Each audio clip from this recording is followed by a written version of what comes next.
Olá, boa noite. Começando mais uma live do RJ Entrevista. Esta noite com o deputado federal Tadeu Alencar, do PSB Pernambuco, que nós vamos conversar não só sobre política, claro que nós vamos falar sobre política nacional, estadual, mas também vamos falar sobre literatura, sobre livro. Tadeu Alencar é escritor, está lançando um novo livro na cidade e a gente quer conversar com ele sobre essa façanha, essa vertente que Tadeu Alencar tem, que muita gente conhece, mas muita gente também desconhece. E a gente vai entrevistá-lo aqui, mais uma vez, com o apoio da Copergás, Companhia Pernambucana de Gás de Pernambuco, que leva gás a 28 municípios do estado de Pernambuco. Tadeu Alencar já entrou aqui, a gente vai fazer o convite para ele, para participar desse bate-papo descontraído, que ele vai falar um pouco também da vida dele, e dar um oi pro pessoal que está entrando aqui, Delano Santos. Olha aí, deputado! Olá, Roberta, tudo bem? Coisa boa ter você aqui, nesse bate-papo descontraído que a gente sempre tem. Deixa eu botar um pouquinho mais para longe, que eu estou me achando meio degolada. Peraí, mais para trás, pronto. Tá me vendo direitinho? Está Sim, meu... tá ótimo. Tá ótimo, a visão tá ótima. Eu também, está tudo ótimo. Agradecer aqui mais uma vez a sua participação, de atender o nosso convite, desse nosso bate-papo, que a gente sempre conversa sobre vários assuntos. Cada vez é uma história diferente e ter uma pessoa, um nobre deputado, nos atendendo, é sempre uma honra a gente poder receber uma pessoa assim, do seu quilate aqui no RJ Entrevista. Obrigado, Roberta. A alegria é toda minha de poder dialogar com você que é uma comunicadora com tantos seguidores, o que você diz, o que você faz, as observações que você faz, seja sobre a vida social de Pernambuco ou do nosso país, sobre a política, que além de tudo, mesmo sendo uma jornalista social, mas você tem uma pegada política também muito rica, muito interessante. É por isso que você tem tantos amigos e amigas e tantos seguidores, entre os quais eu me incluo com muita alegria. Muito obrigada. Antes de começar, eu vou falar um pouquinho sobre o deputado Tadeu Alencar, para a gente saber um pouco do seu currículo, tá certo? E os nossos seguidores também que estão entrando aí e já conversando um pouquinho com a gente. Quem quiser também fazer pergunta, fique à vontade para Tadeu Alencar, porque a gente sempre gosta de interagir com nossos seguidores. Tá certo, deputado? Olha lá, Tadeu Alencar é formado em Direito pela Universidade Federal de Pernambuco, UFPE, com especialização em Direito Tributário. Cumpre atualmente o seu segundo mandato como deputado federal na Câmara dos Deputados. Foi eleito pela primeira vez em 2014 e reeleito em 2018. Antes disso, trabalhou no Banco do Brasil e no Tribunal de Contas do Estado, quando se tornou procurador da Fazenda Nacional. Foi procurador do Estado de Pernambuco no primeiro governo de Eduardo Campos e secretário da Casa Civil, quase que não sai, no segundo mandato de Eduardo Campos. Atualmente é também vice-presidente do PSB de Pernambuco. E Tadeu Alencar agora mostra sua veia escritor, lançando o seu novo livro, Lições da Madrugada, dia 2 de dezembro, na Livraria Jaqueira do Recife Antigo. Não é isso, deputado? Exatamente, Roberta. Escrever, para mim, sempre foi uma coisa que me acompanhou a vida inteira, desde muito jovem, desde adolescente, na verdade. Eu gostava muito de escrever e essa é uma coisa que me acompanha realmente há muito tempo. E eu não tinha tido ainda a oportunidade de publicar esse livro. Nos últimos 11 anos, eu sou articulista em diversos jornais da cidade e fiz uma seleção dos artigos e das crônicas que publiquei ao longo desses anos para reuni-las num livro que tem esse nome, Lições de Madrugada, que é exatamente o momento que eu tinha livre para poder escrever. Ao longo desse tempo, escrevi muito sobre política, sobre fatos circunstanciais da vida nacional, mas o que me dava particular satisfação era escrever sobre outro assunto, sobre o cotidiano, escrever sobre a minha região lá do sertão do Araripe, lá do Juazeiro, do Crato, de Barbalha, que é a região de onde venho. e também um período que passei em Brasília, porque antes de ser parlamentar, eu, como procurador da Fazenda Nacional, eu passei 4 anos residindo em Brasília. Estava morando em Brasília quando Eduardo Campos me convidou para vir integrar o seu governo. Então, esse livro é um pouco desse tempo, né, desde 2010, em que eu escrevo mensalmente como articulista do Jornal do Comércio, entre outros jornais, na Folha, escrevi diversos artigos no Diário de Pernambuco. E esse livro são os artigos do Jornal do Comércio, onde eu tenho uma regularidade maior de escrita. Mas ele tem efetivamente esse sentido de falar sobre outros assuntos que não a política. A política a gente já fica... É o meu trabalho nesse momento. Então, a literatura é um ato de libertação. Escrever, para mim, de fato, uma atividade muito prazerosa, onde eu tenho a oportunidade de estabelecer outras conexões com as pessoas, além da minha atividade profissional e de trabalho. Por isso, para mim, é uma grande alegria que no dia 2 de dezembro a gente vai lançar esse livro. Eu tenho a expectativa de receber muitos amigos que a gente fez aqui em Pernambuco e, naturalmente, espero que seja bem, que as pessoas tenham o prazer de ler esse livro e que gostem. Quem escreve, né? Aliás, um dos motes desse livro é que tem uma frase que simboliza muito isso. Aqui, num dado momento, eu digo, está na hora de publicar, porque poemas na gaveta são peixes mortos no aquário. E eu quero esses peixes vivos no aquário, se mexendo, se bulindo. O livro está muito bonito, com ilustrações de Cavani Rosas, que fez a ilustração com muito esmero, o próprio da pena de Cavani. E por isso é com alegria que a Cubzac, que é a editora pela qual vou lançar esse livro, junto com várias pessoas, Germana Freire, Heloísa Arcoverde, que também foram pessoas da maior importância no projeto gráfico, editorial desse livro. Por isso é com muita alegria que eu apresento Lições de Madrugada a Pernambuco. Esse é o primeiro livro, então? Sim, livro dessa natureza, sim. Eu tenho os livros da minha tese na pós-graduação de Direito Tributário e tive várias participações em livros de poesias, mas um livro com essa característica é meu primeiro livro, sim. E quais são as lições da madrugada? Eu queria saber. O que a gente vai encontrar? Olha, Roberta, primeiro que a vida é maior do que a política, né? A gente desempenha uma atividade política que, às vezes, é muito mal compreendida pela sociedade. É uma atividade que muita gente não quer nem participar dela porque tem um desgaste imenso, fruto dos erros da própria política ao longo dos últimos anos, mas a vida é muito maior. A amizade, a família, os filhos, os amigos. Então, é a matéria-prima de que é feita a vida, é o que é o insumo desse livro. A minha experiência como ser humano, alguém que nasceu num outro estado, mas que descobriu aqui essa pátria irredenta que é Pernambuco, que mais me encantou, e boa parte do livro fala desse patrimônio pernambucano, que é essa tradição insurgente, né? A terra das revoluções, que também tem um carnaval maravilhoso, tem uma cultura, uma cena cultural extraordinária, muito vigorosa, tem um cinema que vem encantando festivais Brasil afora e no mundo inteiro. Vários filmes pernambucanos foram premiados nos maiores festivais de cinema do Brasil e do mundo.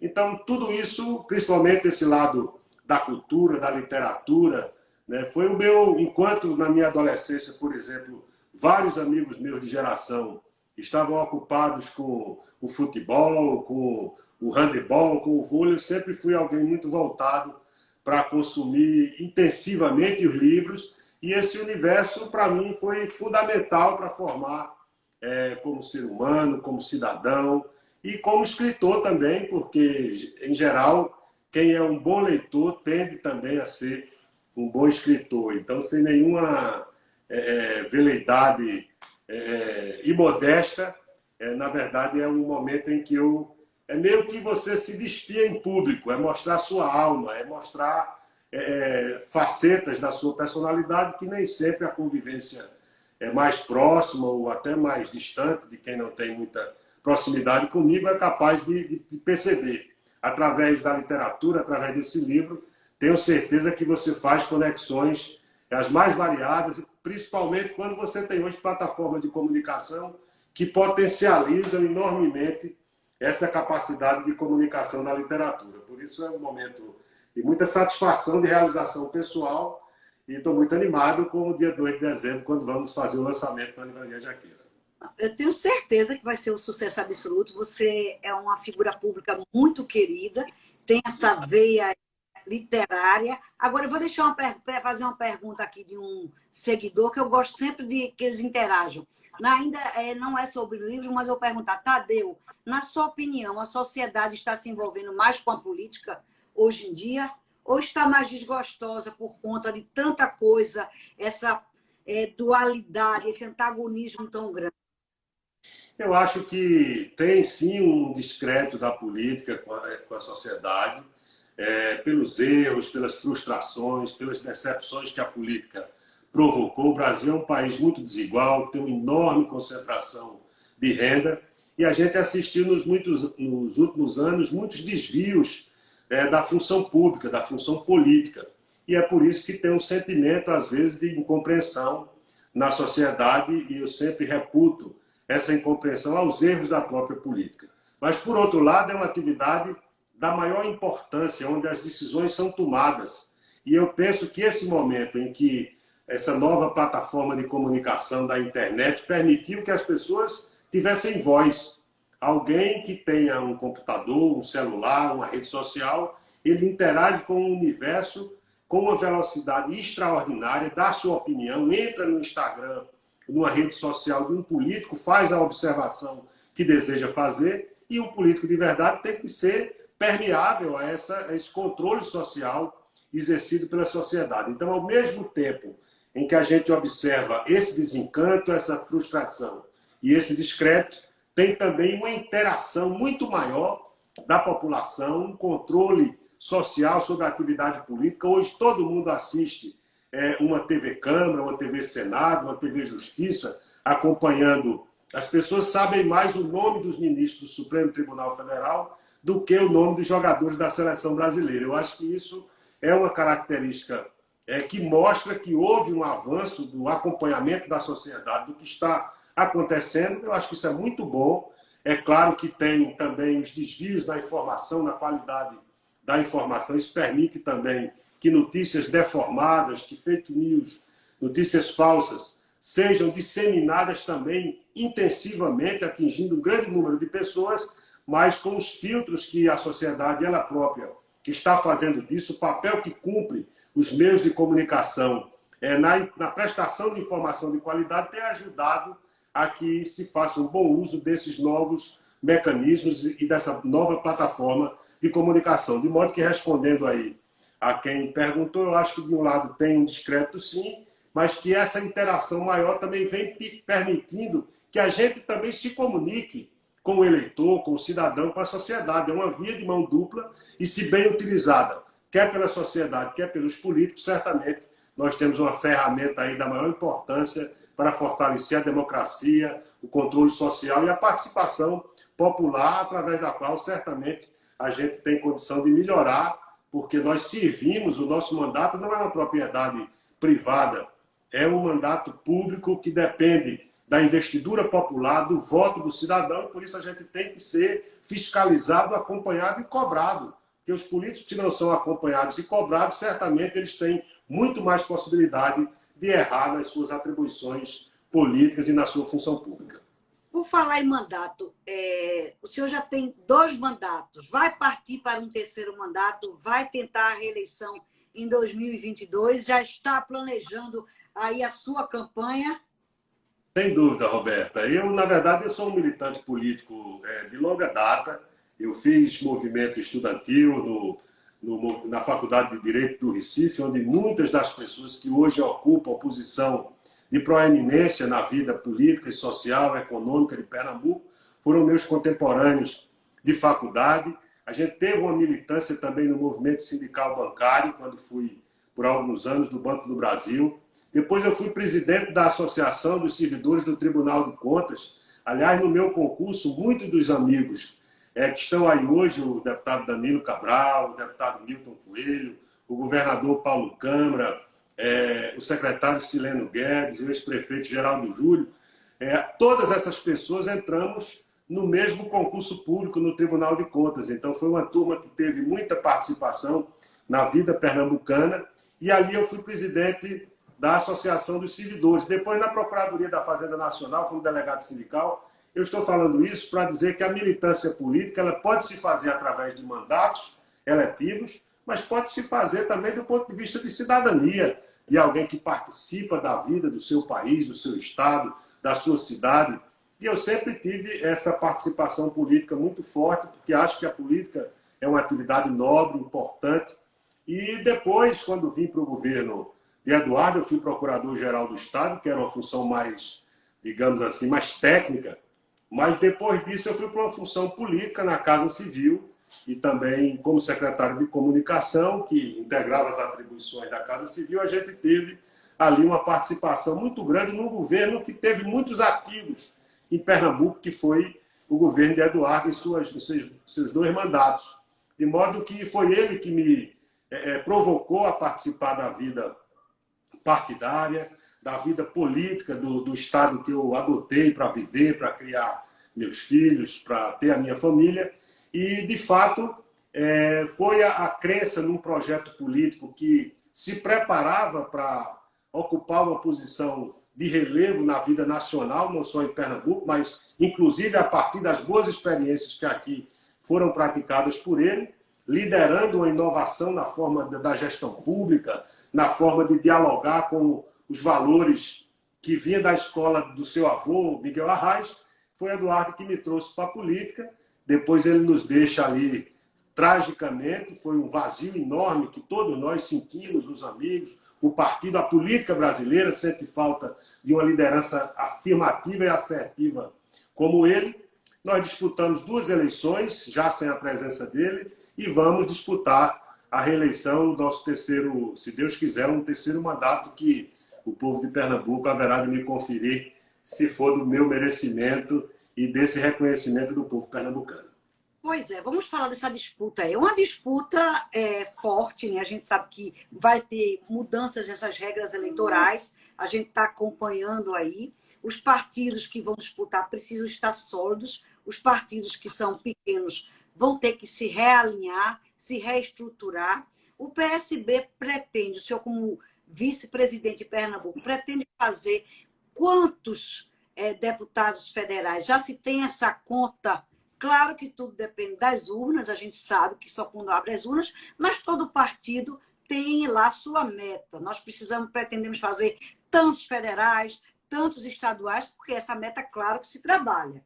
O PSB, por exemplo, Sileno Guedes, que é o presidente atual estadual do partido, ele é candidato pela primeira vez, porque Danilo Cabral, o senhor já é, o Milton Coelho entrou como suplente, vai tentar a eleição também. Quantos? Felipe Carreiras também todos do grupo de Eduardo Campos, da primeira gestão. Quem é que vai ser candidato e quem é que vai realmente, efetivamente, se eleger e quantos o PSB pretende fazer? Olha só, Roberto, eu sou de uma escola que acha que eleição e mineração só depois da apuração.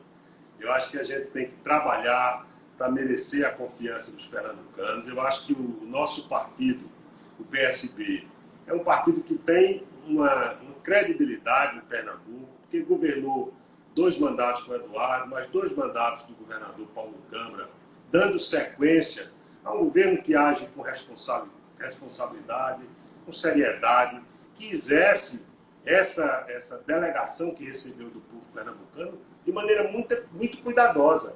Quando você olha o que está acontecendo no governo federal, você vê que quem recebeu do povo brasileiro tamanha responsabilidade, certamente não foi para fazer ou para governar da forma negligente como o Brasil tem sido governado. Então, eu acho que quem tem esses cuidados, quem tem esses ativos em Pernambuco, são ativos que você enxerga, que você toca. Foram melhorias das políticas públicas em diversas áreas, na segurança, na saúde, na educação. Isso não é a gente fala isso porque é um dever nosso defender aquilo que nós construímos em Pernambuco com muita humildade, mas com muita capacidade de unir as pessoas, com muita capacidade de trabalho, com um dinamismo que a economia, naturalmente, se aproveitando de circunstâncias da economia internacional, mas tantos outros estados também viveram as mesmas circunstâncias e não tiveram os mesmos resultados. Eu acho que nós vamos trabalhar para defender esse legado, para fazer o maior número de parlamentares do meu partido, mas também da Frente Popular. Ninguém governa sozinho. Nós somos fruto de um grande concerto político que é liderado hoje pelo governador Paulo Câmara, mas que é a Frente Popular, que tem histórias memoráveis de eleições em Pernambuco, desde a frente do Recife, com Pelota Silveira, com Miguel Arraes, com Barbosa Lima, quando governou o nosso estado, de modo que nós vamos trabalhar para defender esse legado, para fazer um grande número de parlamentares. Pernambuco tem sido, dentro do PSB, um estado que sempre teve um grande destaque. O doutor Arraes foi presidente do partido por muitos anos. Então, deixa eu reformular minha pergunta. Vamos lá, não vamos dizer o PSB. A Frente Popular faz quantos deputados federais? Veja, esse é um cálculo que é complexo, porque você tem aí também as acomodações políticas que vão acontecer. Nós temos um conjunto político amplo, que hoje é responsável por ocupar parte significativa das cadeiras, das 25 cadeiras de deputados federais. Nós vamos trabalhar intensivamente, nós temos uma experiência de fazer campanha, tem sido, felizmente, campanhas vitoriosas, mas cada eleição tem uma história, cada eleição é uma eleição dura, difícil.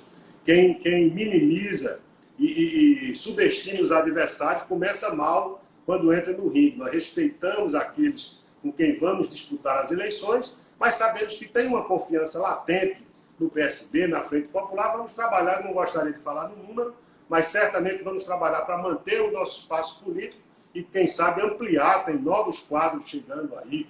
O Pedro Campos vai disputar as eleições pelo PSB, é um quadro político jovem, é importante que a juventude participe da política. Eu acho que nós vamos ter um bom resultado a considerar aquilo que trabalhamos e que vamos trabalhar ainda mais até o dia da eleição.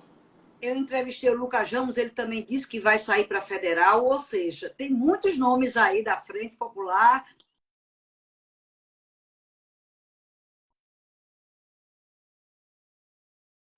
Está me ouvindo? Está ouvindo? Sumiu um pouquinho, mas voltou. Estou lhe ouvindo, sim. Voltou. Pois é. Aí, veja, vamos falar agora sobre essa aliança do PSB com o PT. É uma aliança praticamente já selada, mesmo que não esteja selada. Isso tem se acenado muito, né, para que o PT foi alvo, né, na eleição passada do PSB. Completamente a eleição se polarizou entre PT e PSB na eleição municipal, mas parece que agora o PSB reviu, disse não, a gente não vai querer mais bater no PT, a gente vai se aliar com o PT para poder combater Bolsonaro. Esse é o seu sentimento, que vai ter uma junção do PT com o PSB, uma vez que o próprio governador Paulo Câmara tem acenado para o PT, o próprio Lula tem acenado para o PSB. Esse é o seu sentimento como a liderança política em Pernambuco? Olha só, Roberto, eu acho que tem uma tarefa que é de todos os democratas do país, que é enfrentar e derrotar Bolsonaro. E não é porque Bolsonaro integra um perfil ideológico de ultradireita apenas. É porque foi alguém que vem deixando um legado de terra arrasada no país. Se você olhar a crise sanitária, o enfrentamento da pandemia, foi desastroso. E a CPI do Senado mostrou de maneira muito clara isso. Se você olhar na gestão econômica, nós temos aí 15 milhões de desempregados, 19 milhões de pessoas que estão na mais absoluta miséria, 50% da população brasileira vivendo em insegurança alimentar. Se a gente olhar o vexame que o Brasil passou agora em Glasgow, na Escócia, na COP26, mostra que as políticas públicas no país estão sendo, do ponto de vista do controle ambiental, estão sendo desmontadas. Os resultados do governo Bolsonaro na área ambiental é um desastre, é trágico. Então, quando você olha o legado do Bolsonaro, é um legado absolutamente predatório em todas as áreas. Então, e tem uma que eu acho que é muito mais grave, que são os ataques feitos à institucionalidade, à democracia, a aposta na desmoralização dos poderes, da Suprema Corte, do próprio Poder Legislativo. Ele se elegeu negando, inclusive, essa necessidade que você tem de fazer concessões na política, isso é natural. Mas ele se rendeu exatamente ao atraso da política, que é a velha política de troca de favores, orçamento secreto.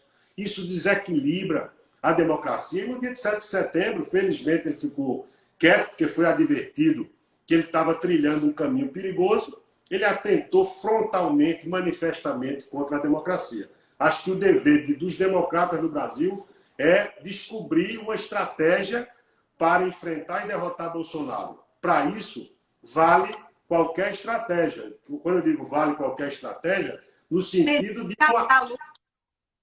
de uma disputa que seja republicana, que seja transparente e que pode ter tranquilamente o ex-presidente Lula como esse candidato.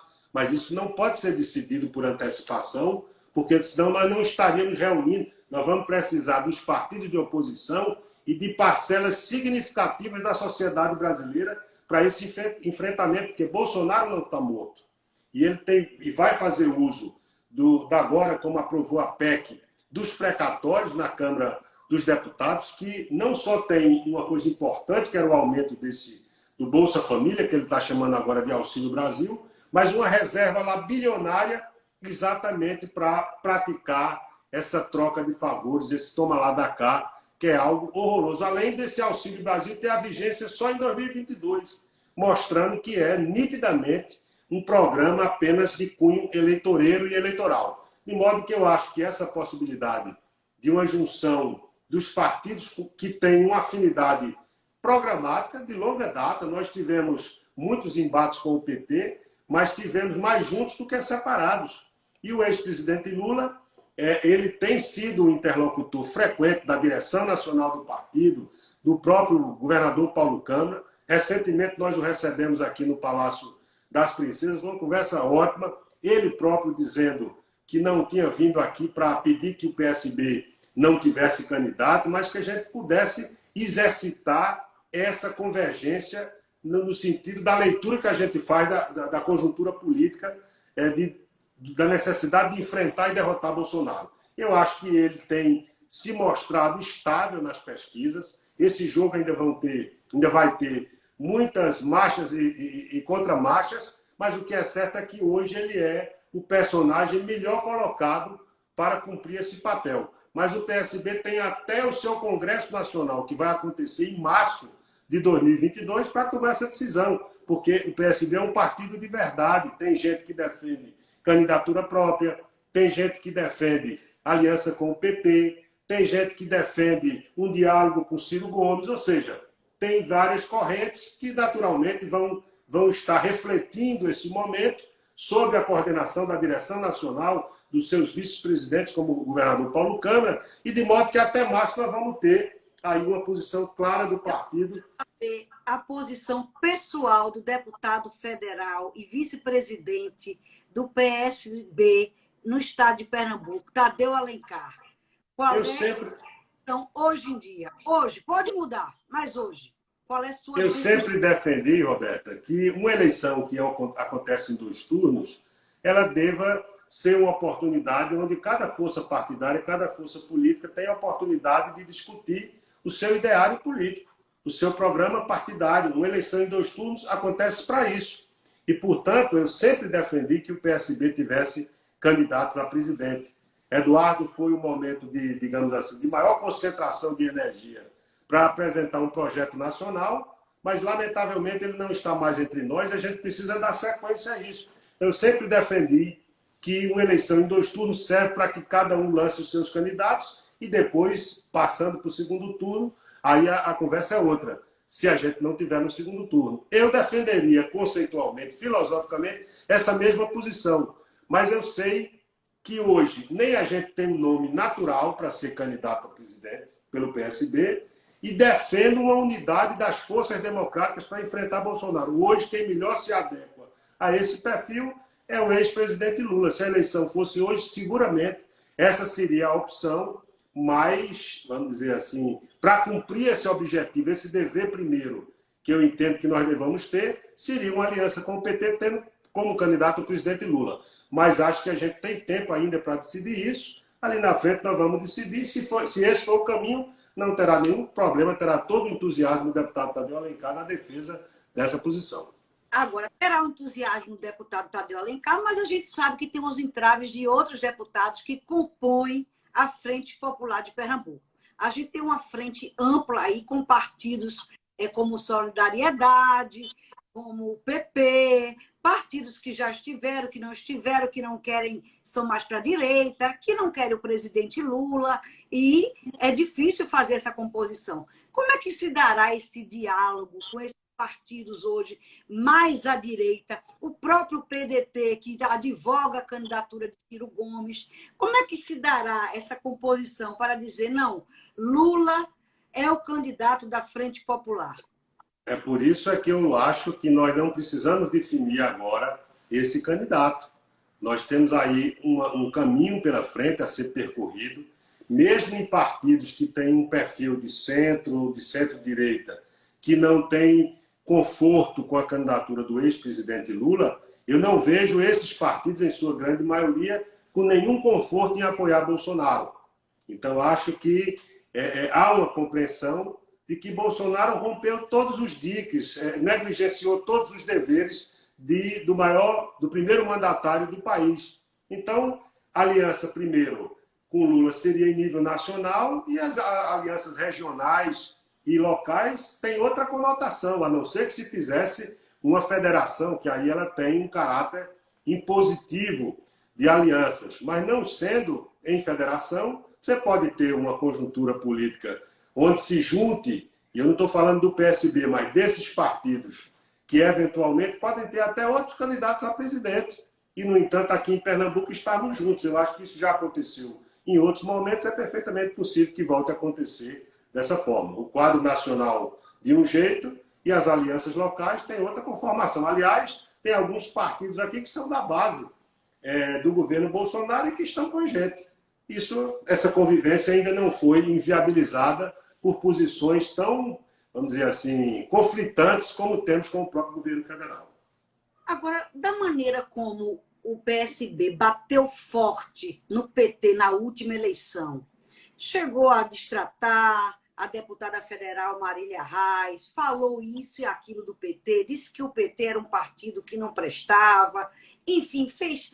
o próprio prefeito João Campos chegou a dizer que não queria ninguém do PT de jeito nenhum na prefeitura do Recife, que tinha horror ao PT. Não acha que é muito perto e não vai confundir o eleitor, que é tradicional de esquerda, que o PSB, de repente, mudou de ideia assim tão rápido de uma eleição para outra? Olha só, eu acho que o momento de eleição é um momento de muito aquecimento, de muita, vamos dizer assim, tensão de lado a lado. Eu acho que houve uma troca de agressões entre as candidaturas naquele momento. Depois disso, eu percebo que estamos num momento diferente. O próprio presidente Lula, quando esteve aqui, disse que esse era um assunto superado da parte do PT, da nossa parte também, porque também sofremos agressões. Agora, eu defendo uma política em que não haja agressões, mas um processo eleitoral, um processo tenso como é uma eleição, disputadíssima. Né? Foi uma eleição disputada, terminamos o primeiro turno com uma pequena diferença para a deputada Marília Reis, isso leva, às vezes, a um tensionamento maior do que seria recomendável. Mas, seguramente, a nossa responsabilidade como Brasil, os compromissos históricos que nós temos, de muito maior convergência do que de divergência, mesmo quando essas divergências foram intensas, e eu reconheço que foram intensas, mas acho que é um quadro ultrapassado pelo resultado e pelos novos desafios que nós temos. Nós não podemos condicionar uma questão tão estratégica para o Brasil, como é tirar Bolsonaro para que a gente viva um outro momento de serenidade, de estabilidade, de ponderação, de responsabilidade. que é coisa que não vemos no governo federal, nós não podemos estar submetendo isso a um episódio, por mais importante, numa das cidades mais importantes do Brasil, que é o Recife, mas certamente o que nós temos pela frente de desafio é muito maior, portanto eu acho que esse assunto está razoavelmente bem equacionado, esperamos que estejamos todos juntos contra o que está aí, que isso sim é um verdadeiro mal para o Brasil, e isso está se mostrando de maneira muito efetiva. Eu quero lhe fazer uma pergunta como observador político, como ser político, um deputado federal. Eu sei que não lhe cabe, porque é outro partido, mas é um partido nacional que sempre foi protagonista até então, junto com o PT, das últimas eleições políticas até Bolsonaro, que é o PSDB. O PSDB está enfrentando pela primeira vez umas prévias para poder lançar o seu candidato a presidente da República. Mas aí vem umas prévias que, de repente, são suspensas por conta de um aplicativo, e parece que o partido, né, um grande partido que tem um eixo lá em São Paulo, né, no sudeste do país, de repente desaparece do cenário político. Como é que o senhor analisa essa questão do PSDB de uma forma assim, como ser político, um deputado federal, um parlamentar, um vice-presidente estadual de um partido? Como é que vê isso? Um partido que era tão consolidado, de repente, ruir assim? Veja, primeiro eu sempre me refiro à casa alheia de maneira muito cuidadosa, né? A gente deve sempre ter esse cuidado quando... Um observador político. Perfeito. Mas faço essa ressalva porque esse cuidado, de fato, faz parte do meu temperamento. O PSDB é um partido que governou o Brasil por 8 anos, em 2 mandatos do ex-presidente Fernando Henrique, que eu considero um dos grandes quadros da política brasileira. Estive no Instituto Fernando Henrique Cardoso, debatendo reforma política, financiamento de campanha. Acho que ele é alguém que tem uma grande contribuição e os seus governos tiveram ativos importantes, porque foram responsáveis pela estabilidade da moeda, pela modernização do Estado brasileiro, às vezes com alguns equívocos, pelo controle da inflação, e tantos ativos que o equilíbrio das contas públicas é um ativo democrático. Ninguém governa bem se as contas públicas não estiverem em ordem. Só que não era suficiente aquele tipo de atuação. Era importante o equilíbrio fiscal, mas era importante agregar as políticas sociais no tempo dos governos, principalmente do presidente Lula, com os programas de inclusão social. E Eduardo já defendia um terceiro passo, que era a efetividade das políticas públicas, a saúde de qualidade e tal. Então, realmente, a política mostra um aspecto cíclico. Eu me lembro quando o DEM, por exemplo, tinha mais de 100 deputados. Era um dos maiores partidos da América Latina. E depois foi bastante reduzido. E cada partido vive um ciclo de crescimento. O PT também viveu isso, né? E depois tem as suas inflexões. E acho que isso está acontecendo com o PSDB. Mas acho que é um partido de grandes quadros. Citei Fernando Henrique, mas podia citar aqui o Geraldo Alckmin. Governou São Paulo por 4 anos, um homem que tem uma vida de absolutamente classe média. Lula, Geraldo Alckmin, lhe parece, lhe soa bem essa chapa Lula, Geraldo Alckmin, que tanto falam? Lhe soa bem? Olha, isso? Hoje de manhã, no Folha Política, com o J. Batista e com o nosso querido Admar Lira, e eu respondi... Também meus colegas da Folha. Seus colegas. E eu respondi a essa pergunta. Eu dizia, primeiro, que na definição da estratégia cabe qualquer fórmula democrática que envolva pessoas com compromisso democrático. Acho que o Lula tem compromisso democrático e acho que o governador Alckmin também. Eu falei aqui que ele governou por 4 anos, ele governou São Paulo por 4 vezes, sempre com a seriedade, com sentido de austeridade.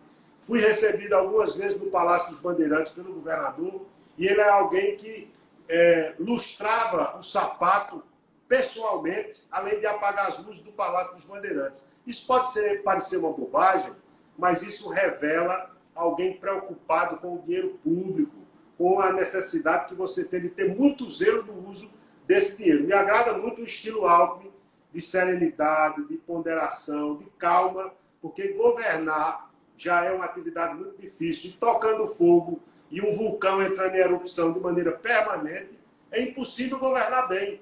E acho que o governador Alckmin é um homem que entrou e saiu, governou 4 vezes o maior estado do país, saiu sem uma mácula, com o mesmo patrimônio, com a mesma família. Acho que ele é alguém que poderia tranquilamente estar junto com Lula, com esse objetivo maior. Eu iria aplaudir se a solução fosse essa. Mas, deputado, veja só como é que o eleitor vai entender o PT e Alckmin, que é a cara do PSDB, mesmo que ele venha sair do partido, se juntando, passaram a vida toda isso digladiando, PT e PSDB. De repente, o símbolo do PSDB, que é Geraldo Alckmin, com o símbolo do petista, que é Lula, juntos numa eleição.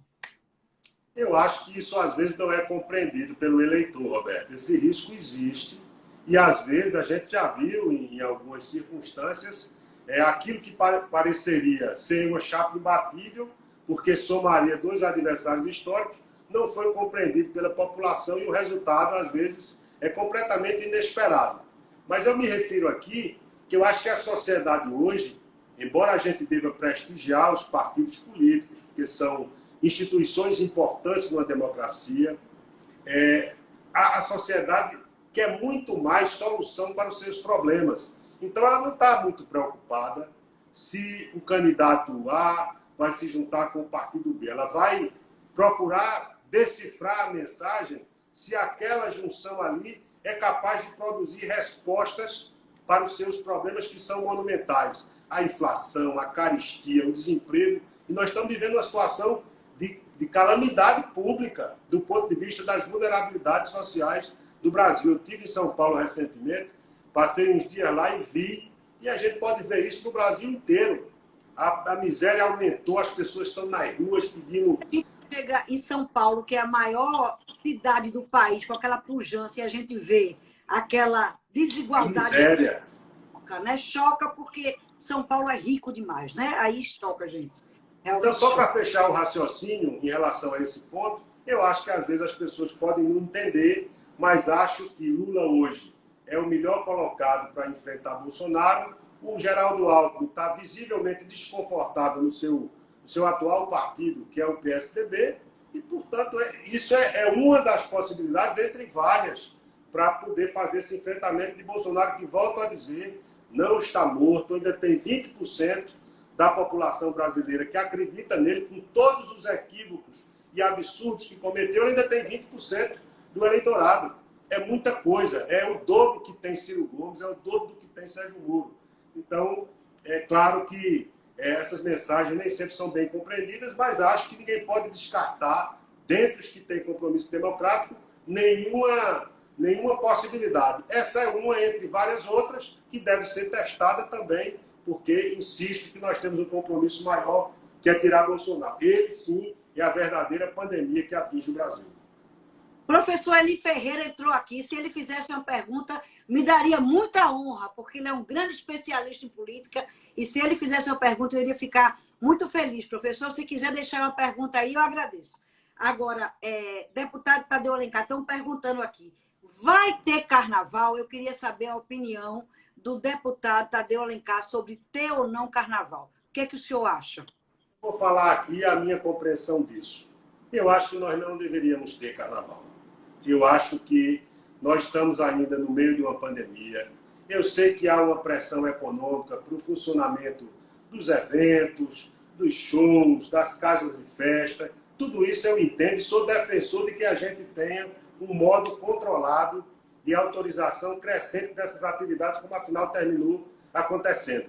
Mas o carnaval não é uma festa qualquer, é uma festa que mobiliza milhares de pessoas, milhões de pessoas Brasil afora. Em Pernambuco, que é um estado que tradicionalmente tem um carnaval muito forte, a gente permitir que a aglomeração que é natural no carnaval voltar a acontecer, certamente me parece uma coisa preocupante. Eu não tenho todas as informações, não tenho todos os elementos, quer do ponto de vista de saúde pública, quer do ponto de vista empresarial, que deve ser contextualizado com as preocupações sanitárias, mas no meu sentimento como cidadão, e eu vou dizer isso nos fóruns onde eu tiver a oportunidade de dizer, inclusive nos governos de que participamos, minha modesta opinião é que nós não deveríamos ter carnaval, pelo menos no modelo tradicional de permitir grandes aglomerações. Eu acho que ainda é muito cedo para a gente jogar um jogo tão arriscado e daqui a tão poucos meses. Eu acho que ainda durante 2022 não deveríamos ter carnaval. Essa é a minha opinião. Agora vamos para a política local. A gente quer falar de sucessão estadual, certo? A gente já falou da conjuntura nacional, a gente quer falar do Estado. Finalmente, o senhor que vive nas hostes do PSB é vice-presidente do partido. A gente quer saber, Geraldo Júlio é ou não é o candidato? E não vem com essa história, não, a gente vai esperar, que a gente não quer esperar, não. O senhor está lá, vive todo dia e sabe dizer. Porque, veja só, eu vou contextualizar aqui. Geraldo Júlio foi o candidato a prefeito, foi eleito, foi reeleito, fez o sucessor, certo? Então, isso já lhe coloca numa condição natural de ser o candidato a governador, certo? Está hoje exercendo um cargo público. Se ele não quisesse, não, eu não quero mais saber de política, ele tinha pego o beco, como diz a história, no dia 1º de janeiro. Entrou numa pasta de desenvolvimento econômico, que é a pasta mais importante do governo do Estado, do ponto de vista de realizações. Como é que ele diz que não é candidato, que não quer mais saber de política? Olha só, Roberta, você viu que eu não fugi aqui de nenhuma pergunta, respondi todas diretamente e essa resposta não me traz nenhum tipo de embaraço. Vou responder aquilo que eu acho, eu não posso responder aquilo que esperam que eu responda. Mas eu acho o seguinte, Geraldo Júlio, ele foi o primeiro entre nós, da equipe de Eduardo, entre os seus secretários, que foi destacado para uma missão desafiadora, que foi enfrentar uma disputa para a Prefeitura do Recife em 2012. Foi vitorioso, foi prefeito do Recife com um grande senso de gestor público.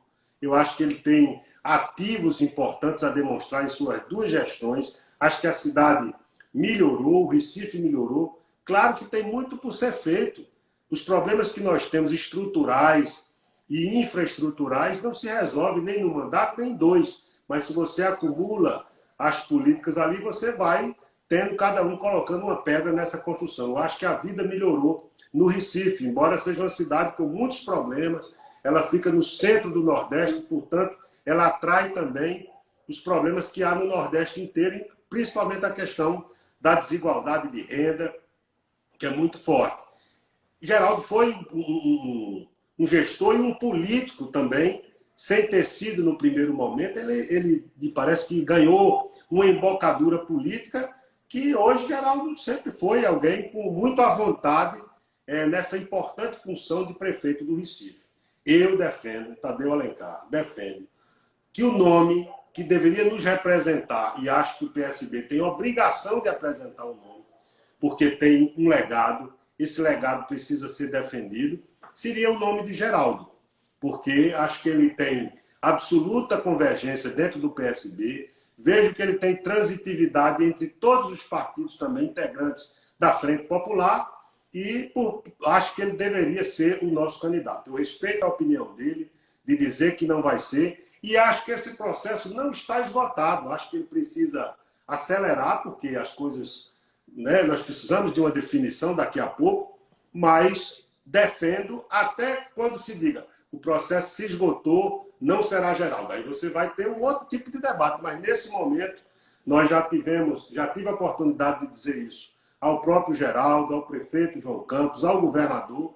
Se dependesse de mim, o candidato seria Geraldo, eu acho que seria muito bom para a unidade das forças da Frente Popular e certamente, sendo um bom candidato que seria, também tenho certeza que seria, se dependesse da vontade dos pernambucanos, um grande governador. Mas é um processo que não está esgotado, mas vai se acelerar, porque o tempo realmente está passando.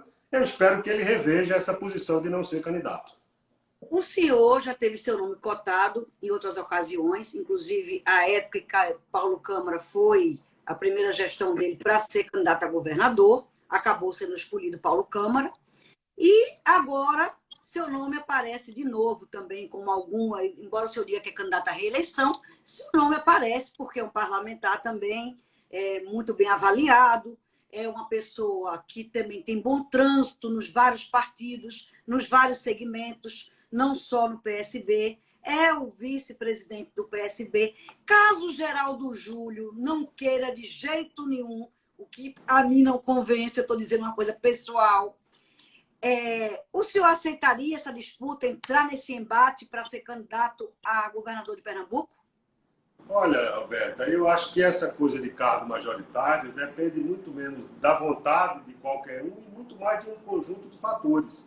Eu, quando digo que sou candidato à minha reeleição, é porque essa decisão depende, claro, do partido, depende de uma série de coisas, mas depende principalmente da minha disposição de, mais uma vez, oferecer meu nome para isso, né? Eu acho que o PSB tem muitos bons nomes, felizmente tem muitos bons nomes.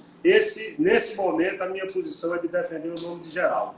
Ali na frente, espero que seja logo esse ali na frente, quando esse processo se esgotar, se abre uma nova temporada, mas eu sou candidato à reeleição a deputado federal. Tá certo. Agora, com relação ao futuro do governador Paulo Câmara, tem gente que advoga que ele termina o mandato, que ele vai concluir o mandato e não vai deixar a Luciana Santos assumir, pela primeira vez, uma mulher assumir o governo do Estado, nem que seja por 9 meses. Tem gente que diz que acha que ele deve ser candidato ao Senado, conseguindo compor o PSB, emplacar 2 nomes na chapa majoritária. E tem gente que diz que ele deve ser candidato a deputado federal porque ele não pode sair e ficar no limbo, ou seja, sem mandato, porque político sem mandato não é nada. É o que se diz por aí.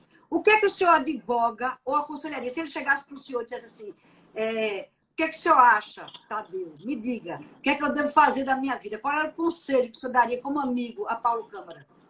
Eu não me avoro a dar o conselho ao governador de Pernambuco. Eu acho que Pernambuco tem uma tradição enorme, os seus governadores, os seus líderes, né, têm ali, exatamente pela experiência que adquiriram na ocupação desse espaço de poder tão relevante, então não me avoro a essa condição de aconselhá-lo. Mas tenho uma opinião sobre isso também, Roberto. Acho que o governador Paulo Câmara foi muito bom para Pernambuco.